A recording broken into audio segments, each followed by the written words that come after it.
Okay guys, so today we're going to talk about how to print barcodes. It's going to be a very brief video.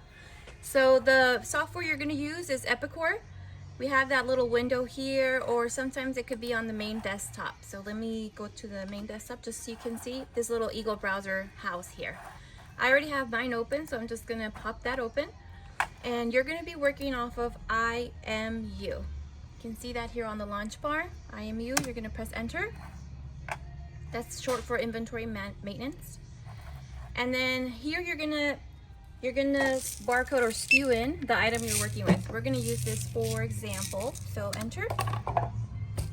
This inventory maintenance allows you to maintain the product, to change different things about it, to add information to it. It also gives you a lot of important information like the history, the codes, and all of that. So we're going to be working off of the stocking tab right here on the left, which tells me I have 4 on hand. The very first thing that I want you to look at when you're going to do a barcode is, does it have a location? This one does, which is impulse. Impulse always starts with a 99, so 99 impulse. So box number 1 is checked. It does have a location. Number 2 is you're going to be working to the next tag, the next little tab over is called pricing. You're going to open that up. You're gonna check the retail little hyperlink right here, open that up, and it'll give you, as you can see down this row, level 2 retail price should be $9.99, and we can confirm that it is priced correctly. So make sure you close this one. So it's priced correctly, so now we're allowed to move to step number 3, which is the next tab over, which is codes.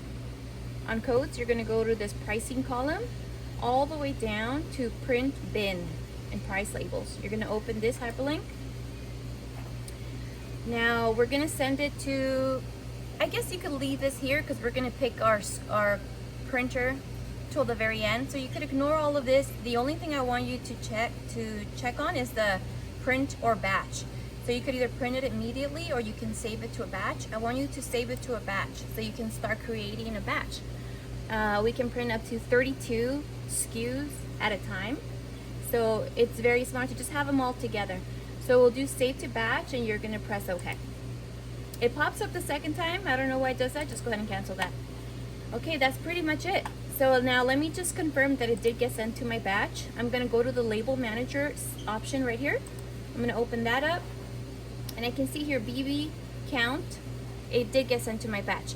Now you always wanna check this before you continue your work because yesterday I was working on certain things and I left them in the batch. I have the pipe 3-inch, the pipe 4-inch here.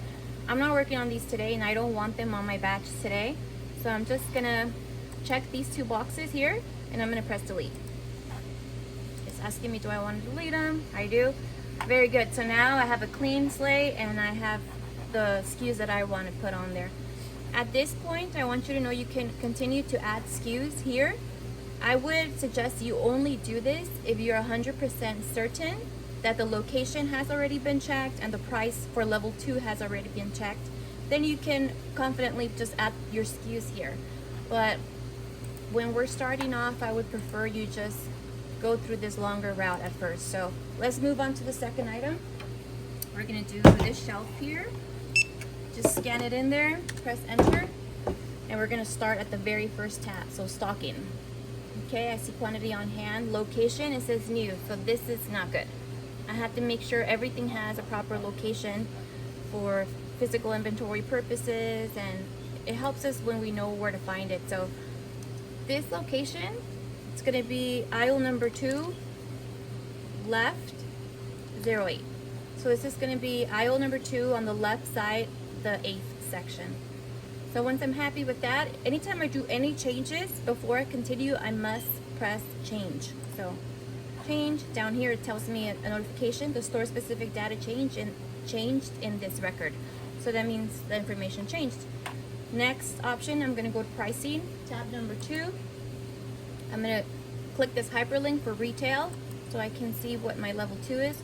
Level 2 pricing is $11.99.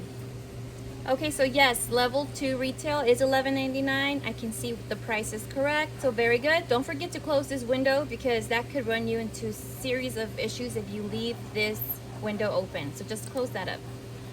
Okay, so good. The stocking, we checked location. Bang, check number 1 done. Number 2 is the correct level 2, so done. Now number 3 is we're gonna go to the pricing column all the way down to print bin. We're gonna save it to batch and we're gonna press OK. And then just close that. I'm gonna do it one last time for a reference. Okay, very last example. We're gonna do a new item, enter, start from stocking, number 1. So we see that. Okay, the location, I half did it because I wasn't sure where it was gonna go, but I realized now it's gonna go on section number 1. So location 18 left, 01. Very good. Change, remember anytime we do anything, we gotta change it. So it gives me a notification that it's been changed. Step number 2, pricing. We're gonna go to retail here, hyperlink, level 241, perfect. So we're gonna close that. And then step number 3, codes, all the way down to print bin labels. We're gonna save to batch and press OK.